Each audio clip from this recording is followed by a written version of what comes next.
GTM Podcast Buddhist Knowledge 38 Blessing of Life Blessing 7 Part 5 Practical Tips for Becoming Learned and Illustrative Example. Hello everyone, you are listening to GTM Podcast. We have come reaching to the conclusion part of Blessing 7. Continue from where it left off about the learning process. There is some tip that can also be applied so that way you can progress much quicker. Here are some practical suggestions for budding scholars. 1. Choose only appropriate subjects to study which will not have negative implications for the human dignity of yourself, others, or society at large. 2.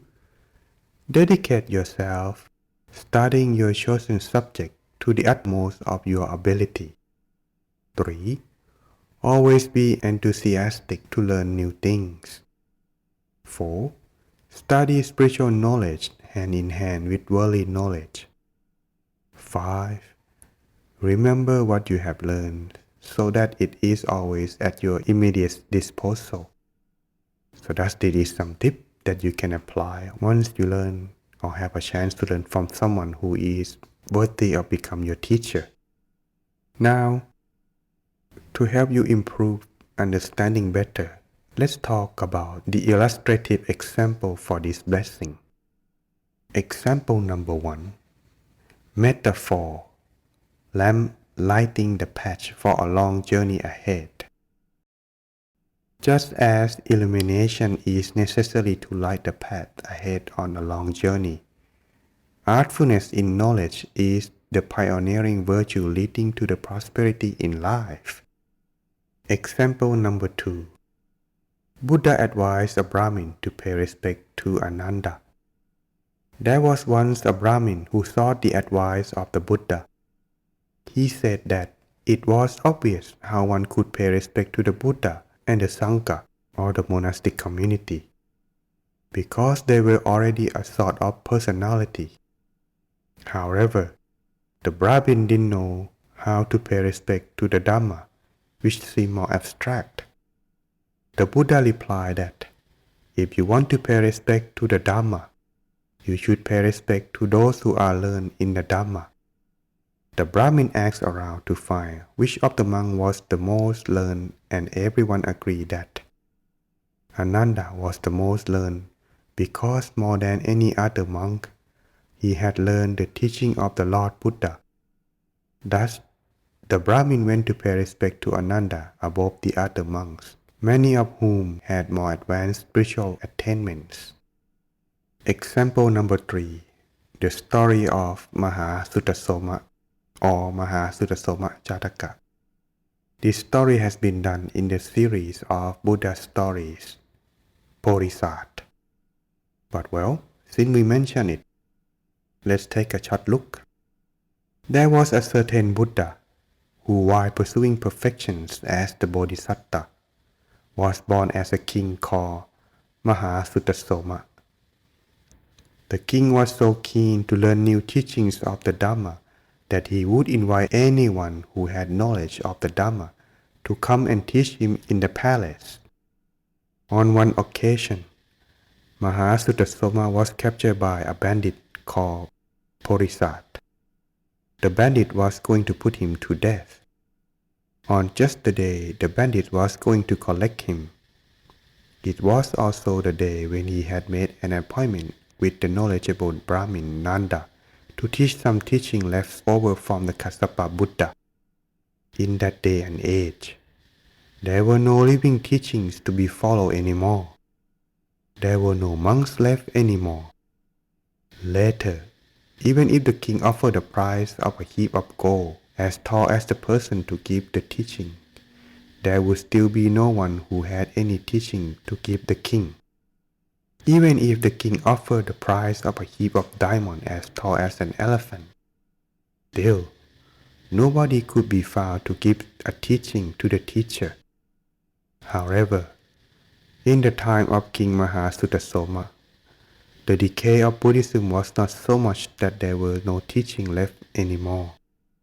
The day when the king was to be captured, someone had accepted an invitation to come and give a teaching in the palace. On that day, out of respect for the Dhamma, the king has first gone to freshen up and change into a new set of clothes in preparation for hearing the Dhamma. It was as he was watching that he was captured. The king made a deal with the bandit that he could do with him as he liked, but it should first let him listen to the teaching of the Dhamma, because he has already made an appointment with the teacher who was coming. The king promised the bandit that after hearing the teaching, he would allow the bandit to take him away for sacrifice. Even though the people of that time didn't know about the precepts, they still knew about the importance of truthfulness. The king was allowed to return to the palace where the Brahmin was waiting. The Brahmin didn't even know how to explain the Dhamma. All he could do was reading out a piece of the scriptures. The Brahmin also washed himself before giving the teaching. He rinsed his hand with perfume before picking up the scriptures. He bowed 3 times to the scriptures, and only then did open up the scriptures in the most careful possible way. The subject matter of the scriptures were the words of a previous Buddha. The Brahmin could read the words and translate them, but he didn't know the meaning. Associating with the noble ones just once can be protected by that contact for the rest of one's life. However, associating with the fools even many times will fail to protect you for the rest of your life. If you associate with the noble ones, you should associate with them closely, because anyone who can learn the virtues of a noble one will know only prosperity and never know decay. Even a royal chariot that is beautifully decorated must eventually deteriorate and decay. In the same way, the body that we possess must eventually decay and die. However, the virtue of the noble ones never goes out of date and never decays. It is only the noble ones together who can know each other's minds. The earth and sky are far apart. 2 sides of the ocean are far apart, but they are not so far apart as the behavior of the nobles and that of fools. Before putting the scriptures away, the Brahmin bowed to them again. Hearing just these teachings, the king was so moved that he cried tears of joy.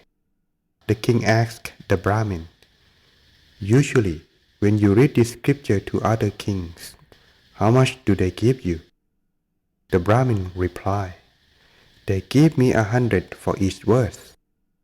"These words are not 100 a verse, but are 1,000 a verse," said the king, and present the Brahmin with 4,000.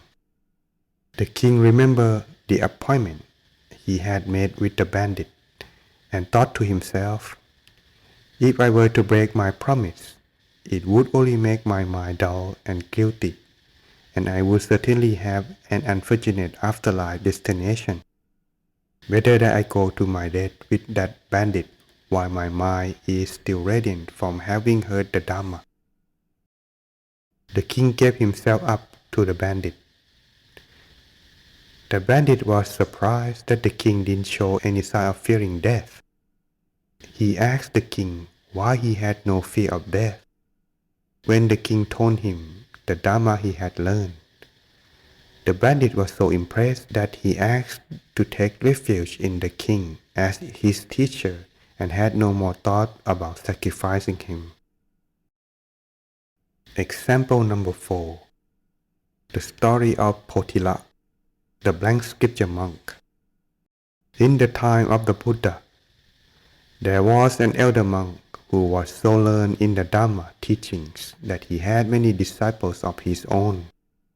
Many of his disciples had become arahants as the result of what he had taught.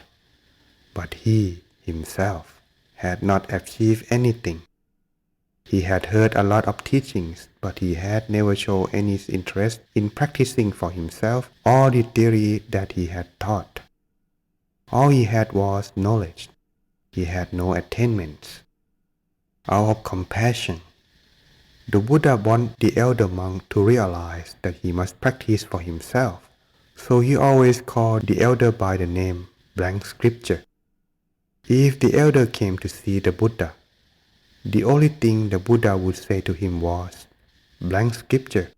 So you hear again? For the other disciple, the Buddha would ask questions or give encouragement. But instead of giving encouragement to this elder for having so many students, he just said, blank scripture. Apart from this, he would ignore the elder completely until everyone else was taking their leave. Again, the only thing the Buddha would say to him was, blank scripture. So it's time for you to go?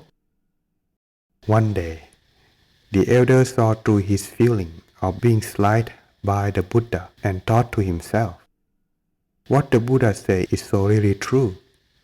I really am a blank scripture, because I know all the scripture by heart, but I have never used any of it in practice for my own benefit. He thought to himself, I have spent all my life teaching others, but I never taught anything to the stubbornest person in the world, myself. Sometimes, even though you know what is good and what is bad, you still don't make any effort to change your behavior.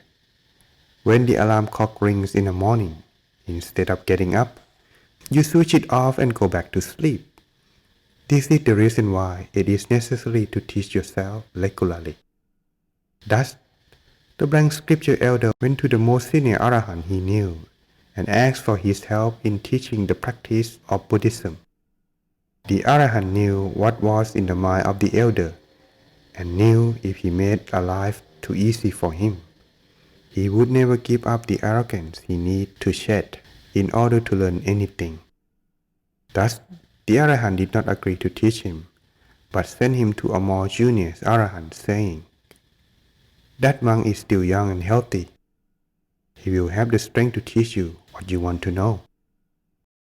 The blank scripture elder went to the younger Arahant, but the younger Arahant knew the character of the elder again. He knew with his seniority, the elder would not pay much attention to anything he taught to him by someone half his age. Thus, the young Arahant sent the elder to study with a novice who was an Arahant.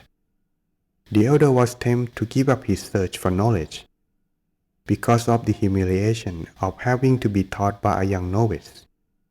However, the warning of the Buddha still rang in his ear, and he grit his teeth and went to see the novice. The novice knew the arrogant character of the elder, so he told him that to get a good result from the teaching, the elder must be up in his neck in the river water to get any benefit. The elder thought, I am really at the last of my resort. If I don't do this, novice tell me, I will maybe never have a chance to learn any more. When the elder was up to his waist in the water, he had completely given up his dignity and hence his arrogance. The novice said, up to your waist is enough. The novice thought to the monk, there is a termite mound with 6 entrances. A water monitor is inside the termite mound. The way to catch the water monitor is to block 5 entrances and put up your hand through the 6th, and you will be able to catch the water monitor as you wish. The novice didn't need to say any more, because the elder was so experienced teacher. He immediately knew the water monitor in the teaching is the mind itself, which is constantly thinking of things that are of no benefit, losing its energy via the 6 sense doors. If we want to train the mind, we have to control the 5 outer senses: eyes, ears, nose, tongue, and body, and purity of the 6th sense, which is the object of the mind. As soon as the elder understood, he immediately trained himself in sensual restraint and purification of the mind. By the end of novice teaching, the elder was an arahant, even standing up to his waist in the water. Because the elder has acquired proper knowledge for so long, to become artful in practice was no difficulty. All he needed was to have a little reminder to make him think a little. Thus he can see that to be acquire proper knowledge is essential for one's personal development. So that's everyone. These are the example story that make you understand the importance to acquire proper knowledge in our life. Whenever you have chance, don't forget to apply this knowledge from Blessing 7 to your life. We will continue again in the next episode, Blessing 8, Be Artistic. So stay tuned. Don't forget to subscribe, like and share to continue supporting us and our program.